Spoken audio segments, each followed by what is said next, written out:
RCB Radio. Et c'est notre invitée du jour, elle sortira son album le 10 décembre prochain. Et oui, nouvel album, le dernier Brol, qui était un peu le premier, était un véritable carton. Elle nous parle de Bruxelles, parce que Bruxelles, je t'aime. Et ben oui, c'est Angèle, notre invitée aujourd'hui. Bonjour. Bonjour. La promo qui est là, on entend parler de toi, on te voit aussi sur les réseaux sociaux. Un peu excité quand même de la sortie de ce nouvel album. Bon bah c'est gentil, mais en fait c'est que du kiff. Je suis très contente d'être de retour. Et puis c'est tellement agréable de sentir que je suis accueillie de la sorte que je suis vraiment pas à plaindre. Quand même, c'est de la folie, tout ce que tu vis, puisqu'on se souvient de ces petits piano-bars bruxellois, c'était le début, et puis l'ascension qui a été fulgurante. On arrive à gérer ou on lâche quand même un moment ? Bah j'ai pas toujours géré, déjà, pour être honnête. Ça a pas toujours été quelque chose de facile à vivre, et il y a eu des moments un peu plus difficiles, plus down. D'autant plus que tout était très très vite, en fait, effectivement, mais c'est même moins de 6 ans, c'était, je dirais, il y a 5 ans, j'ai fêté les 4 ans de tout premier single qui s'appelait La loi de Murphy, et tout a basculé à partir de ce moment-là. Donc je pense que ce qui a été important, c'était d'accepter que ça pouvait pas toujours être facile, et de parfois décevoir, et parfois prendre aussi du temps pour réaliser, c'était important. Et donc c'est aussi ce que j'ai fait pendant la création de cet album, c'était de prendre le temps, en fait. Donc l'album 95 sortira le 10 décembre. Bruxelles, je t'aime, c'est le premier extrait qu'on entend bien sûr.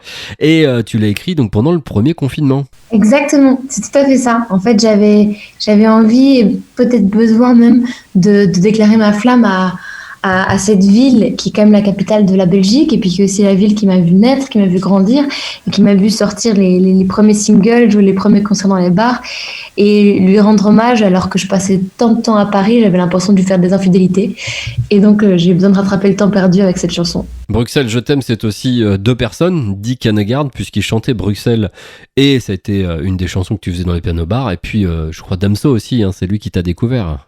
Complètement. En fait, j'avais commencé par chanter cette chanson Bruxelles, ma belle, de Dick Hannegaard, et qui est une chanson très très belle, qui parle effectivement de ça, de cette dualité entre les deux villes, et de même cette concurrence qu'il peut y avoir entre les deux villes, alors qu'elles sont très différentes et incomparables. Et c'est évidemment un méga clin d'œil à cette très très belle chanson, qui m'avait aussi un peu projetée, parce que c'est d'ailleurs comme ça que mon ami Damso m'a découverte. Donc je dois beaucoup à cette chanson.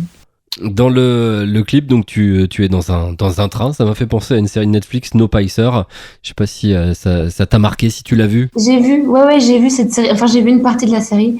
Il y a beaucoup de références, surtout à Alice au Pays des Merveilles. Ah, oui. Il y a des références à un clip de Björk avec Michel Gondry. Il y a plutôt des références dans ce sens-là, en fait. Donc c'était ça aussi l'idée. Un voyage.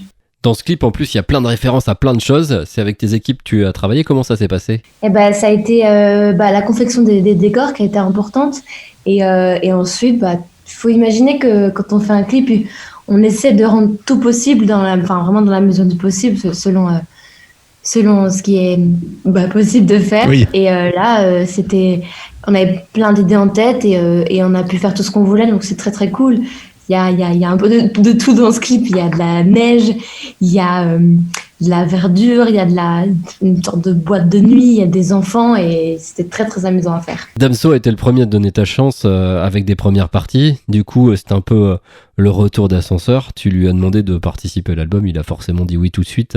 Ouais, complètement. En fait, il y a cette idée que Damso, c'est quelqu'un qui m'a soutenue dès le début.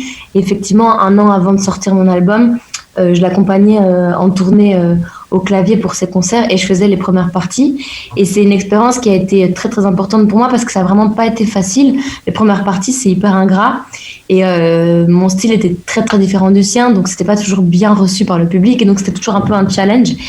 Et Damso, il m'a vraiment accompagnée là-dedans, il m'a soutenue. Il savait que c'était pas simple pour moi, et en même temps je pense qu'il a vu que je voulais certainement pas abandonner, et donc en fait on est devenus amis à ce moment-là. Et depuis, on est toujours resté en contact. C'était génial de pouvoir collaborer sur un morceau qui s'appelait Silence, il y a quelques années déjà. Et là, il a été question de cette prod que j'ai fait pour Démon.